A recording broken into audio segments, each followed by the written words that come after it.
Hi, Ian. Hi, Claire. Commercial landlords, Ian, do you think they're entitled to feel let down by the government?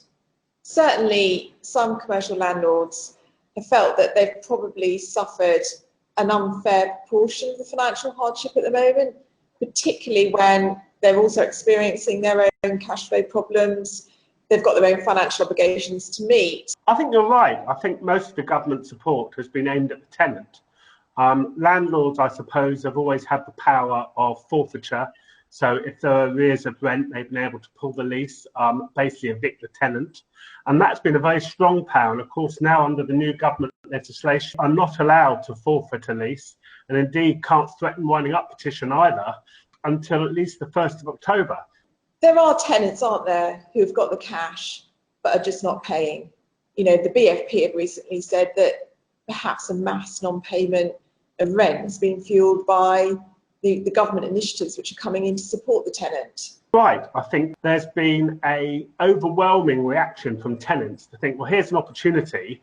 It may be that it's not that they can't pay the rent, it's that they won't pay the rent. What's your view on the voluntary code of practice that was introduced by the government? I mean, it's there to provide, a useful framework, support the landlords and tenants, come around the table, negotiate perhaps affordable rent agreements during this pandemic. And certainly some landlords and tenants have done just that, are in the hospitality sector, retail, and clearly is struggling and will continue to struggle over the next few months.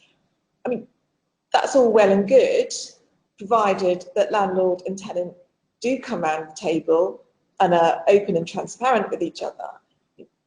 What happens if a tenant goes into administration or into formal insolvency during this period?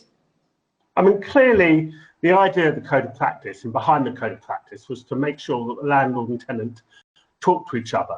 And I think in a perfect world, that is what should happen. You've got situations now where, the tenant is keen not to pay any rent. And one way it can stop paying rent is by entering some formal insolvency.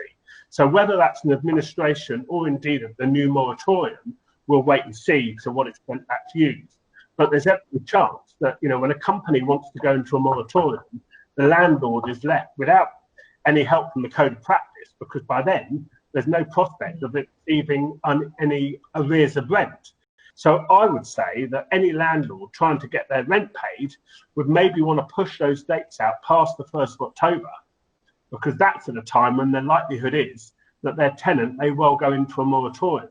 You've got to also bear in mind that come the 1st of December, the beginning of December, we expect HMRC are going to go and get their preferential status back, which means that they will jump the queue and get ahead of the landlord in any formal recovery position. So actually the landlord has a very small window. I think absolutely right. That's certainly the advice that we're giving our clients at the moment.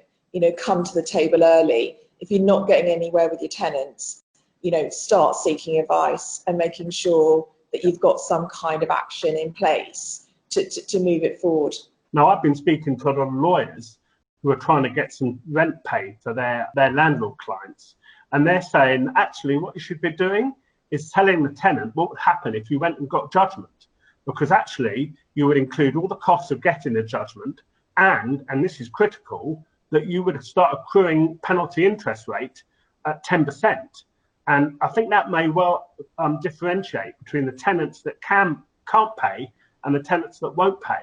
And you may find them by threatening with, even though you can't enforce your judgment, by telling them what the position will be once you can, they will realise that if they can pay the rent, perhaps they should do. The key thing is, as I said earlier, it's coming to the table now, isn't it? Absolutely it is. These are difficult times, and I think all you can do is get advice as early as you can. I think no one quite knows what's going to happen in the future, so we'll have to wait and see. Yeah, absolutely. Thanks, Ian. Really useful. Thank you, Claire.